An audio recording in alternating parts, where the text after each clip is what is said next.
DC sports fans, Monumental Sports Network is here. Get everything Caps, Wizards, and Mystics all in one place. Live games and stat tracking, new shows, your favorite personalities, and more. Visit watchmonumental.com to learn more. Hey Dashers, Lauren Shippen here. Cher and I are both doing some traveling right now away from our microphones, so this week we're sharing an old episode. The oldest episode ever, actually, our test pilot. Before we got in the mic to talk all things supernatural for our first episode, we got our feet wet talking about a newer show, a pirate show, that has become a Tumblr favorite. That show is currently releasing its second season. But due to the SAG strike and my status as a SAG actor, we haven't really been able to talk about it. So instead of talking about the new season in a new recording, we're sharing this previously recorded episode about the first season. We hope it gets you excited about the show if you're not in the fandom already, and that it's a fun glimpse into our very first venture as Dashers. Okay, we'll be back with new episodes in 2 weeks. And in the meantime, keep scrolling.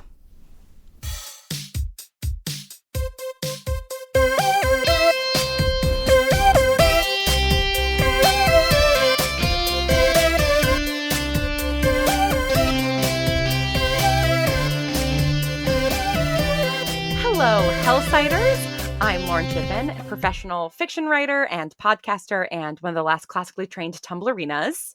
And hello, I'm Cherokee McAnelly, professional Tumblr-er and veteran of the Twilight fandom, I would say. Wow, really taking it back. War-torn veteran. And this is Dashboard Diaries, a podcast for you, the folks who are in this internet bunker with us. We talk about what's going on our favorite blue hell site, get into what we like to call Tumble lore, do fandom deep dives, and share the times when we've gone feral over a new ship. So it is currently June 15th as we record this. And so we're going to start off, as we always do, talking about the last week on Tumblr. So I listened to, Wednesday today? I listened to Week on Tumblr 2 days ago. And the big trending things were Gravity Falls, Miss Marvel, and Pride Month. Cherokee, what were you seeing on your dash this past week? Well, this was a big week for First Kill, and I was all over that. So my dash was really covered with First Kill, and also for the past week, Netflix Geek Week just happened. So there were like some Stranger Things drops and a few other things like that. So I was really deep into those universes. Caliente, #Caliente is the ship of the moment and the ship on my mind. Oh, is that the First Kill ship? Indeed, it is. Yeah. Have you watched Calliope x Juliet? Oh, I okay. have not yet finished First Kill. I have a couple more episodes yet, which I am really embarrassed to admit because we did like a First Kill spotlight interview, and I should have finished that. But I have a couple episodes left because I have trouble finishing a show when I like it, which is an embarrassing fact. Oh, because you want to I just like that final episode. Even when I rewatch a show, like I leave that finale, I'm like, this feels final. And so I have like recently watched is just the final episodes of so many shows. Oh my God. It's so funny. One of my best friends that I met through fandom is like the same exact way. Really? She like never like reads like the last chapters of books or watches the last episodes. Like it takes her forever. It never ends that way. I am exactly the opposite. I will like consume everything so quickly and then just like go over and over and over and over again. Like the fandoms that I'm in, I've like rewatched the show so many times, oftentimes within like a very short period of time, which is embarrassing. I've only recently started really rewatching things like right after finishing. And honestly, It's so enjoyable. I did that with Severance and I felt like it was so great to rewatch because I felt like every episode, like I was so stressed out that I couldn't catch any of the little kind of like details. And upon a rewatch, you know what happens, no stress. You can really focus in. And then I also like doing rewatches where I watch everyone in the background and not the main character, which highly recommend if you haven't. It's real fun. First off, circling back to Twilight, great extras moments in Twilight, folks. I mean, I hope that like some of the extras in Twilight were huge Twilight fans who like when they saw the central casting call for it, they were like, I need to be there on set. Truly. Here's hoping, because I think that would have really like, and you know, with the passion that they were acting, I really think they must have been, because you could feel it. That brings us to the Dashboard Confessionals portion of the show, in which we talk about, in which we really just steal the On This Day feature from Facebook and do that with Tumblr. So I've had the same Tumblr since 2014. This is my secret Tumblr that you will never know the name of. But I guess I joined it. I got that Tumblr in August of 2014. So to look back at June, I need to go to 2015. And I didn't post anything on the 15th. But on the 11th, I reblogged a post that said, "Imagine Peggy Carter meeting a Meninist and imagine the fate of that person." I was going through a really big Peggy Carter phase. There's lots of Haley Atwell in this archive in June 2015. And I also had forgotten that the word Meninist was a thing. Because I think now we just say men's rights activist or whatever. Oh, yep. That's the word. I was trying to figure out what Meninist means. I was like, is that a religion? It sound like a religion, actually. Yeah. No, but Peggy Carter would probably, curb stomp a men's rights activist with her incredible heels because she's the best. And I was very obsessed with her in 2015, according to my Tumblr. With her curb stomping heels. Yes, exactly.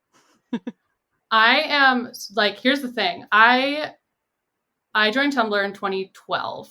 I have 50,000 posts that I've reblogged. So I'm scrolling back through the Junes trying to find a 15th. And it's like I skipped the 15th many a time. Wow. And then went straight. Oh, I found. Just see, it's so much like photography. On June 15th, I reblogged a girl looking up. But on June 13th, 2012, I reblogged a photo of broccoli that someone had drawn on to make it look like the broccoli was working out. So you heard it here first. June 13th, 2013. Jump roping broccoli. Excellent. It's just a still image, not a GIF or anything. Not even. And the line, it's like a line drawing. You could do it when you on the screenshot app on your phone. It's very simple. And I would reblog that today in a second if it came sounds across great. my dashboard. I honestly might right now. Please do. So I want to see it. Done. Which I also think could be a fun part of the archive view overall is we reblog that post, that most recent post or something, so we can show what we referenced. Oh my gosh, yes. Follow us at dashboarddiaries.tumblr.com. And you too can have working out broccoli on your dashboard. And who wouldn't want that? Who wouldn't want that?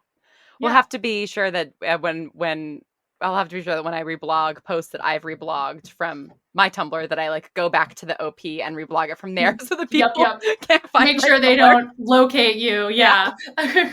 See, it needs to be exposed to my tag yelling. See, I wasn't aware of the concept of secret Tumblrs when I first started on Tumblr, which I don't know why I wasn't I didn't think of that because I had secondary blogs, but for some reason secret wasn't. So all the things that were oh, see, I don't want people to know about this, I liked.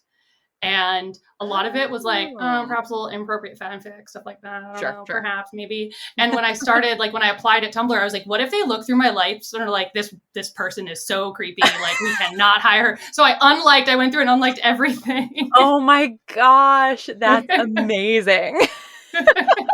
They definitely did no such thing, but I was so paranoid. I was not. What if they see this photo of abs and think I'm some sort of weird Yeah, I don't know that I really had the concept of secret Tumblrs until later too, because my first Tumblr I got in 2009. Or wait, no, that's not true. In 2008, actually. It was the tail end of 2008 that I joined Tumblr. And it was I'll talk about that origin story later, but yeah, I didn't really get the concept of a secret Tumblr until 2014 when I got the Tumblr that I still have now as my main hangout space. Because I just kept all of my fandom secrets completely to myself. I read fanfic in complete secrecy and you printed it out and put it in exactly. A box under your bed. Exactly, and then burned it once I was done. Yeah, no one can know. It's only in my mind. Whereas now it's so widely accepted, which is amazing, as it should be, because it's not a weird thing to do. It honestly is how so many successful people get their start. Yes, or last week, craft.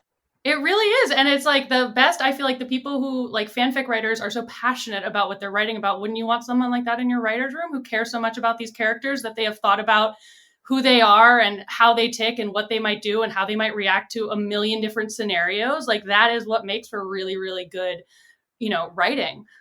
So yeah, actually last week we did the Miss Marvel answer time, and so many of one of the questions was, have you ever written fanfic?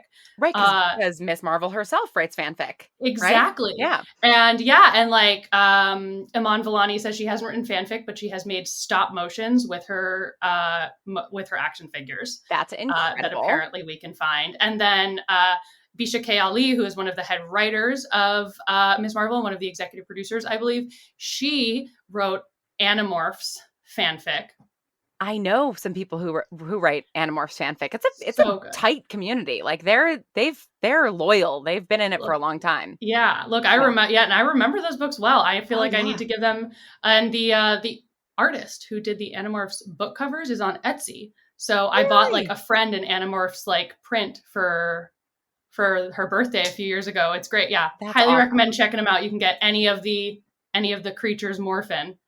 Yeah. And then apparently Sana Amat, who is also I believe she's the creator of the character Miss Marvel and also a writer on the show. She used to do like Garfield drawings and like fic. Like she was really interested in Garfield. That's awesome. He heard it here first. The most successful people start with fic, folks. Absolutely. I mean, like, I think that people who are driven to create are people who are passionate about the creations that they consume. Yeah. Right? Like, it's just a beautiful circle. And you can always tell when someone really deeply cares about what they're doing, and it shows through in the work as well. Like you can tell when like this like show or something is like a love letter to like a community or a thing or someone. And I feel like Miss Marvel is such a perfect example of that, because like everyone involved with that show just loves it so deep. It's like a love letter to the fandom essentially of the MCU. Right. Yeah. Because Miss Marvel is a fan herself, and that's part of why she wants to become a hero is to be like her heroes. And Iman Vellani, who plays Miss Marvel, is Kamala Khan. Like she is such a super fan that she knows everything about the MCU to the like the universes, the theories, like the difference between the comics and like the MCU, like films and shows universe. She is such an expert. It's so perfect. That which is just so like nice. Yeah, shows the power of fandom, right? Absolutely. Our deep dive this week is Our Flag Means Death, which is having and has been having a moment on Tumblr for what feels like months. I know it's only been like probably 6 or 7 weeks, but I mean it's everywhere. The moment stopped and never started and never stopped. And I have a vibe like I feel like in the similar way to Supernatural, where that show like that fandom started and then never continues to talk about this title. I've really seen that similarly around Our Flag Means Death, and we don't see that around every single title. Like so many shows have a huge fandom that really gets super excited when it premieres and is still talking when it's off air, but not as much. Our Flag Means Death, I feel like the conversation increases. Did you find out about it as a Tumblr employee first, or did you watch the show? So I'll be honest here. I'm a little embarrassed that I did not catch on about how like perfect of a show this was when I first started watching it. Like I watched a few episodes and was just like watching it. Like I love Rhys Darby and Taika Waititi and everything that they do, and like this is like lovely. And then after like episode 3 or 4, like I saw that it was trending on Tumblr, and I was like, oh my god! Like it all clicked, and I was like, how did I not see 30 seconds of the first episode and say like this is going to be the biggest thing on Tumblr? Like how did I miss that? I feel like I honestly like it is one of my biggest shames like that I did not catch that. But I'm so but like obviously I've seen the whole show, and I was watching it and I was like, is anyone else talking about this show? Like who can I look to talk about it? And it's like Tumblr, obviously. Where I was, I was looking elsewhere when I should have been looking exactly where I was. Mm-hmm. Yeah, how about you? Well, I guess I also just realized that, like, if you don't know what Our Flag Means Death is, because you haven't been on the internet in 4 months, it is a show starring Taika Waititi and Rhys Darby about pirates in the 18th century, and it's a comedy, HBO Max. It's fantastic. I actually heard about it like probably after the first 3 or 4 episodes had aired. Like I started to sort of see chatter within my circles. Like, I don't even know that it was necessarily my Tumblr fandom circles, but more sort of like my entertainment friend circles, right? Where people were really enjoying it. They were enjoying the comedy. They were enjoying like the construction of the narrative, the characters, all that kind of stuff. And so it was like on my list of like, here's like, you know, like here's a show that I want to watch once I have some time. And then I started to see stuff around, you know, this main ship and people like really shipping them. And I think now is a great time to just sort of blanket spoiler territory for Our Flag Means Death for season 1 moving forward. And I was like, okay, great. Like I'm gonna watch this show. And then actually me and my partner ended up watching the entire thing over the span of 2 days, like pretty much right after the final episode dropped. So we were able to like marathon watch the whole thing, which was great. And I would not say that like I'm, you know, deep in the Our Flag Means Death fandom, but I definitely like, you know, follow some blogs who are and have some friends who are writing fic for it, and love seeing everything from the fandom, and also have loved watching the creator David Jenkins get all of the praise that he's due, and also go through this realization of like, oh wow, people were really surprised when, spoiler, we put these two characters together for real, because everybody's so used to that not happening. And like the fact that he as a creator didn't know that and was just like writing the story that he wanted to write is so refreshing. Like the fact that he hadn't like heard of queer baiting is amazing. So pure, so pure. Offline. I love it. Seriously. Which just makes it feel even more genuine, you know, and wonderful. Yeah, it's really, I found it to be like a pretty like effortless show in that regard. And there's multiple queer ships, and like, I mean, there, you know, there's a whole queer ship because they're on a pirate ship and it's full of queers. Hey, that ship is canon. Hey. And that ship has cannons. Hey. There's lots of ship puns in the Our Flag Means Death fandom, and also like genuinely some of the most amazing fan art I've ever seen in my life. Truly, just so like the range and like the like quality of the art being produced is just like, and it's just really beautiful to see, and like the like cinemagraphs and like and I've always like would love one day putting it out into the universe, like a fan art like museum exhibit, you know? Oh my God, like, yes. Organized by title or genre with a whole bunch of different artists who get to display their fan art. Because there's so much. And it's a whole fan art and fanfic is a whole new universe of, you know, all these characters that are so beloved. Yeah. And like, and the level of creation and creativity. I saw a quilt the other day that somebody had made of the ship and like the Kraken, and I was just like, my jaw was on the floor from like the like craftsmanship of this like beautiful quilt. I'll need to find it so we can reblog it. I definitely want to see, because this is not Our Flag Means Death. This is a supernatural one, but I saw someone who made like a felt Castiel. And it was just amazing. Like a felt like, and it was just like so beautiful, and like so like there's just so many different mediums that people use, and it's just such, once again, passionate artists honing their craft and like turning out things that they care about, and you can tell. Yeah, I've really enjoyed like watching Our Flag Means Death kind of like explode like overnight, and the fandom just like, and I'm so excited it was renewed for season 2. Yes, I mean, I'm not going to take credit, you know, as Tumblr, like it went, you know, like, but like fandom's here, you know, we like it, but I'm sort of convinced that HBO knew that they were going to renew it like right away, and literally saved the announcement for June 1st just so they could kick off Pride Month, being like, the gay pirates are coming back. Honestly, now that you say it, I feel like you've got to be right, because it was so undeniably like popular and trending. Like there was no like, it was going to be renewed. Like it would have been a shock to not. Oh my God, you are so right.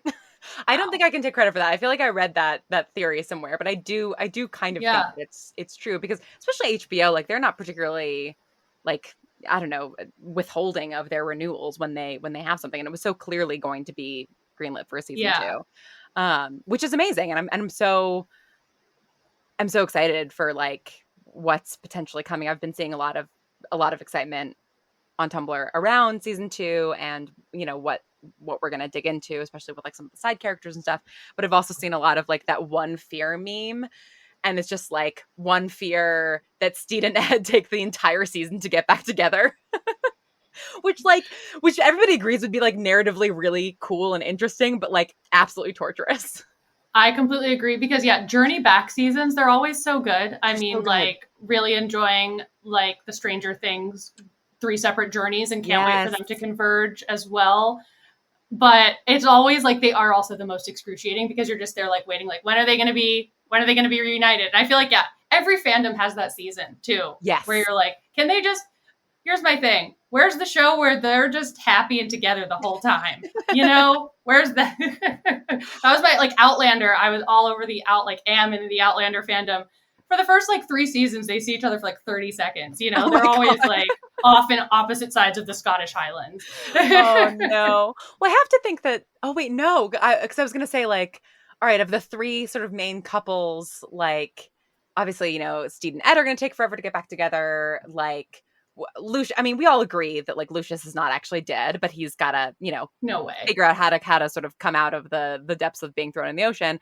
But I was like, oh well, like Jim and Olawande, and then I was like, wait, no, because Jim is with Izzy Hands, so they can't even be with Olawande because Olawande is like trapped on that desert island. Oh gosh. So it's like none of the couples are together. So, but I have to think that like at least some of them will be brought back earlier, you know? Yeah. There will be, I feel like, you know, there'll be like a mid-season like reintroduction, likely, I feel like, between Jim and Olawande, and then they'll save the big reintroduction with Steed and Blackbeard till the end of the season or close, or like penultimate. Yeah. These are just, you know, my assumptions based on absolutely nothing but watching so much television over the years. Exactly. Especially because like it's not the will they won't they anymore, right? Because like we know how they feel about each other, but now there's a trail to deal with, and so you have to like the narrative tension has to come from them being separated. Yeah. I'm scared but excited. And I don't even know that they've started writing season 2, so who knows how long it's going to be until we actually get it in our screens, but at least 2023. Yeah, at least. What's going to sustain us until then?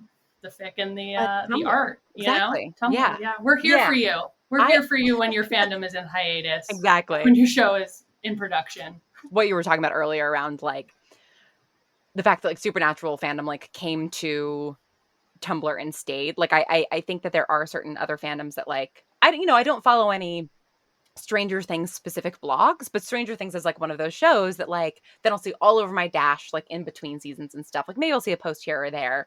But like it's a show that I really, really love. And that a lot of the people I follow really love, but that everybody kind of in between seasons like just gets ready for the next one and then goes ham. Whereas I feel like with Our Flag Means Death, there's just gonna be so much in between stuff. Like the fandom's like not gonna sort of ebb and flow. Like it's gonna continue to grow, which is so exciting.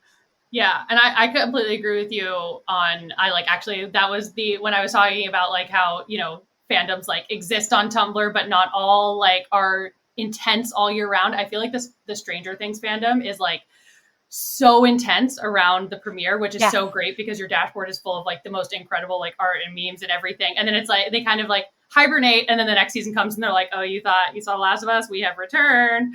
And it's also such a huge fandom already, you know, that even like a smattering of posting keeps it super active. Absolutely. Whereas, I think that Our Flag Means Death is just going to continue to grow. People are going to discover it and get more and more excited. And then season 2 is going to be such a huge premiere. Yeah, our episode that week will be dedicated to Our Flag Means Death. Our episode?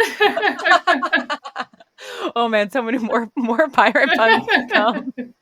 Everyone's gonna unsubscribe. I'm sorry. No, come on, they're Tumblr users. They love puns.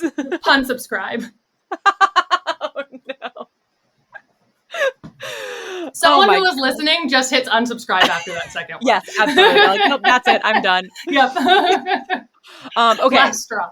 Before we wrap up our Flag Means Death discussion, I do want to play a quick game, very quick game around Our Flag Means Death, because as I was sort of diving through the tag on Tumblr, like, you know, I was seeing all of these like great quotes from the scripts and stuff, and just like there's so many great lines. And so we're gonna play a little mini game of fanfic versus fan fact. Oh gosh. And I'm gonna give you 3 lines. and you're going to tell me which one is not from the show. Okay. You ready?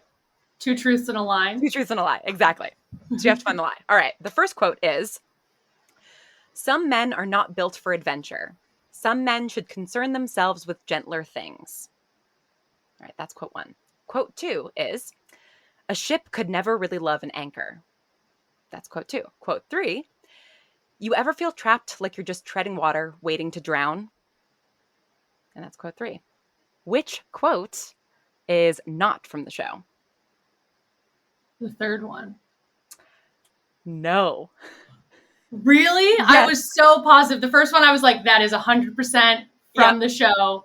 So the anchor one. So the anchor one. So yes. So this is exactly why I picked these quotes, because I thought that this was very, very interesting. I kept seeing and like watch that people listen to this and they're like, no, actually, Lauren, they did say that in this episode. I scoured the internet to make sure that this wasn't actually said in the show, but it was a little bit hard because this particular line has become such a fanon thing. Like, it's become such a big thing in the fandom. It is from a Crane Wives song. And it's a Crane Wives song that just like everybody sort of universally agreed is, and I think the song is even called like "A Ship Could Never Love an Anchor," that is very like Black Bonnet centric, you know? And so there have been like fan videos made of this. There's been art with this quote. Like, there's been all of this discussion around this quote. And it's not from the show, as far as I know, and as far as I can remember from watching. Whereas "You ever feel trapped like you're just treading water, waiting to drown" sounds like a song lyric. Yeah. Sounds like the beginning of Firework, but different. It does. But it is, because then I looked up like, you know, quotes from the show, and that is part of a larger thing that I'm now forgetting which character says it. Maybe Lucius or something. But yeah, when you search "A Ship Can Never Truly Love an Anchor," the first video that comes up is the lyric video from the Crane Wives, and the second one is Our Flag Means Death animatic. Wow. I mean, it sounds very "Our Flag Means Death." And right? I was like, okay, that's obviously like Steed and his wife. You got me. And that's, I rewatched some episodes last night, but, and I was like, I've got this. Like, I know this show, you know? Next time we record, I'm going to bring some for you too. Please. Okay. Yeah. No, actually it's Blackbird. Actually, it's Blackbeard who says, "It's just fucking hard sometimes, you know? You ever feel trapped like you're just treading water, waiting to drown?" So that's the full quote. Yep. I thought I thought the inclusion of "it's just fucking hard sometimes, you know," would give it away as something. Yeah, it's like, oh, this is their show. All right, I'm so glad that I tricked you on our very first game. You bamboozled me. All right. So as we look to the weeks ahead, Cherokee, you are like much more tapped into sort of what's upcoming because of your job on Tumblr. What do you foresee as like the fandom forecast for the next 2 weeks, let's say? Fandom forecast for the next 2 weeks. Well, this is about a little over a month out, but I feel like we're really going to start seeing a lot more conversation around Thor: Love and Thunder, because that's coming out next week, and like the press tour is starting, or not next week, excuse me, next month. Oh, okay. Gotcha. It comes out in like 3 weeks, and so the press tour is starting. So I think, you know, Thor: Love and Thunder, all over it. I'm going to have to circle back to First Kill and my ship Caliente, because I think that is just going to continue growing. Also, Roswell, New Mexico is back. And I've seen a lot of conversation around that as well. So I think this is the final season. So there's some new episodes. Okay. So I think fandom forecast wise, we're going to see some conversation around that. And then, what is it? The second week of June. I'm trying to think if there's any like big dates coming up or anything that like, you know, the fandom will get around. But I feel, you know, it's just like and also Stranger Things comes out. Stranger Things Part 2 comes out July 1st. So that is 2 weeks from now, Stranger Things Part 2. That the fandom, you know, they're active now, but that will be, yeah. Oh, I'm so excited for Part 2. I loved Part 1 so much. Yeah. Oh, so the like going full horror. God. Jeff's kiss. I have terrible arachnophobia, so the spiders were a bit of a problem for me. But other than that, I loved it.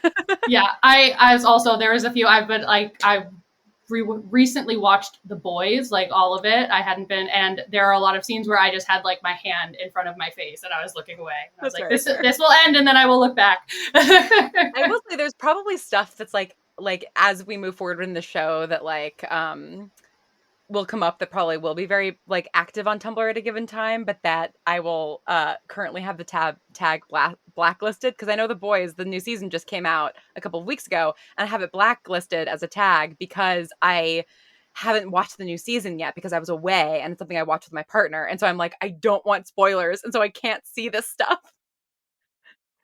I think I have that for Barry too, because I'm behind on Barry. You haven't watched any of the season of Barry? Okay, no, so I've watched, this is actually like the perfect segue into our final segment, Feels Corner, where we talk about what we're feeling right now, because Barry was going to be mine, because so I've been in New York for the past 3 weeks, and my partner and I, watch a lot of TV together, and for the most part, like, the one show that we've been watching separately for the past couple of weeks is Obi-Wan, because we were like, we're not patient enough to wait to be back together to watch that. But everything else we've kind of just like held off on to then, sort of watch over the next couple of weeks. And one of those shows is Barry. And so I've seen the first 5 episodes of this season, I think. And we just watched one last night, and I just like lost my mind. It was the one with the car chase of him going to the house. And I was just like, as somebody who like lived in LA, the fact that they were filming a car chase on the 134 in the middle of the day, I'm like, how did this happen? Like, how did they logistically do this? And also that show has just like, we started watching it like only a couple months ago. So we like marathon watched the first 2 seasons, and we've been watching season 3 week to week. And it is sneakily like one of the best shows I've ever seen in my life. I'm obsessed with it. It is truly, and that's the thing, like, I feel like, especially marathon watching, like, you watch the vibe change so fast, because the first season is like, here's this, like, quirky guy who, like, might be a murderer, but he also loves to act, and, like, by this season, it's like, here's a cast, every single one of them is going to give you the best performance you've ever seen in your entire life. Ever seen. These episodes are going to be directed better than anything you've ever seen. And Bill Hader's direction, is just, I think he's directing every episode next season. Oh my God. All 8. And like, truly, I would trust him with anything. Like, it's no wonder that they were just like, here's the show. Go for it. Do whatever you want. He said he said he wanted the finale to feel like a panic attack, and like, so everyone's like, let's make futures like can we make an episode feel like a hug? Like, is there like a way like is there room for that? Just like a little stuff. But it really, like, Barry is truly, I think, maybe one of the best television shows of the last 10 years at the very least. I completely one of the best agree. ever. And I slept on it for a number of years, because it came out initially in 2018, but it's only in season 3 now, because obviously pandemic slowed things immensely. And I watched the first episode of Barry because it had been recommended to me by a bunch of people. And I remember thinking it was very, very good. But I, for many years, went to an acting class in North Hollywood. And when I tell you that I have met every single person in that class, and I was still living in LA at the time that I tried to watch the first episode when it initially came out, and I was like, this is clearly incredibly well made, and I can't do it. Now that I have some distance from that part of my life, I'm able to enjoy it. But like, I was talking to somebody about this the other day, and I was like, you don't understand, like, literally every single character, including Barry. Like, I had the number of acting classes that I have, I mean, maybe not like, murderers, but the number of acting classes I've been in with former service members, like, every acting class I've ever been in has had some guy who's either was in the Navy or the Army or a Marine, and he's now turned to acting, and he's either an absolutely incredible actor or the weirdest person you've ever met in your life. And it's like, it was too real. It's too real. It's just, Barry is a documentary. It is. Barry is a documentary. Guy in the episode we watched last night. I've met that guy. I've met every character in Barry. All right. What about you? What is in your feels corner this week?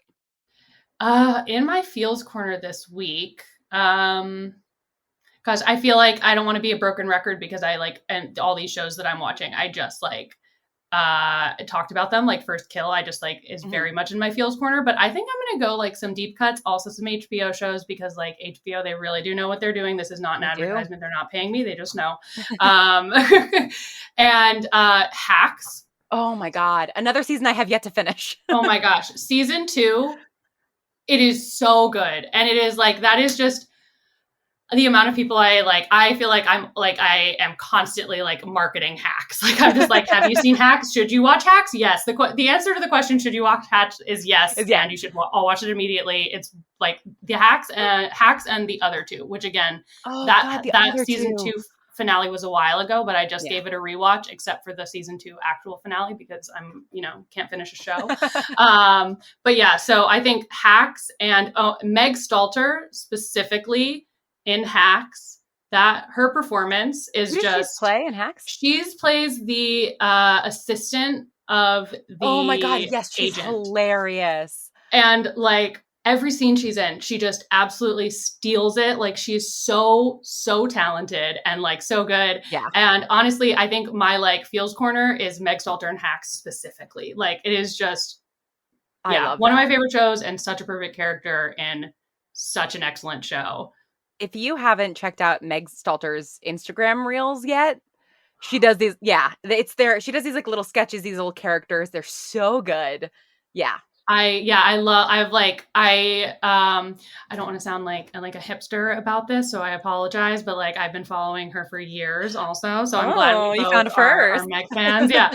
And it's like the character the character she plays in Hacks is so similar to this like Instagram character. And actually I think there was like a New York magazine article that came out about her recently that was like, where does Meg Stalter and the character begin? And like, because she is this character that she's created is now like it's a trend. It's a thing. Like people are doing this character. Right. And like, how rare is that to like, this is one person creating a character and everyone is like, it's all over it. I love it. I love to see it. And it's like, it's so wonderful to see someone like do just like, she was just doing her thing like on Instagram and Twitter and like post, and like now she is, crushing it in Hacks. And like, it was very exciting to see. It's like, oh my gosh, I follow her and now like, look at her go. I love that. Like when one of your Borbos starts to succeed more and more and like, it's great. Yeah, I feel like I'm like personally invested. I'm like, look at like, fly free. I totally get that. And with that, I'm Lauren Shippen, and you can find me at thelauren.tumblr.com, or you might already be following me on my secret blog that I'll never say the name of, so you wouldn't know it. I'm Cherokee McAnelly, and you can find me at chero.tumblr.com. This has been Dashboard Diaries, and may your anons always be loving, your dash always refreshed, your gifts always be loading, and your ships always canon. So anchors away. And ships ahoy. We'll see you at the next port.